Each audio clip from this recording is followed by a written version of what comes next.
নমস্কার, আমি সৃজিত সাহা। আপনারা আমাকে গল্প ক্যাফে চ্যানেলে স্বাভাবিকভাবে ভয়েস আর্টিস্ট হিসেবে শুনে থাকেন এবং নাগদত্ত হিসাবে আমি পরিচিত লেখক হিসাবে। আমার দুটি গল্প লেখা হয়েছে অংশুমানের গল্প, অংশুমান সিরিজের প্রথমটি গল্প এবং দ্বিতীয়টি উপন্যাস। আপনারা আমার গল্পের আগে শুনেছেন ভয়াল ভৈরব নামে, এবং খুব শীঘ্রই আমাদের চ্যানেল আমার আরেকটা গল্প নিয়ে আসছে অংশুমান সিরিজের রক্তচন্দ্রের অভিযান। লেখাটা আমি মানে লেখার যে বিষয়বস্তুটা সেটা আমার মাথায় এসেছিল আমার এক বন্ধু, আমার আমাদের চ্যানেলের ক্যাপ্টেন সঞ্জয় নন্দী, আমার খুবই বিশেষ বন্ধু।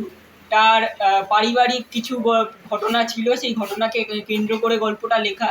এটা বলবো না পুরোটাই আসল, বেশিরভাগটাই বানানো, কিন্তু কিছুটা তার পরিবারের ইতিহাসকে কেন্দ্র করে লেখা, নন্দীবাড়ির ইতিহাসকে কেন্দ্র করে লেখা।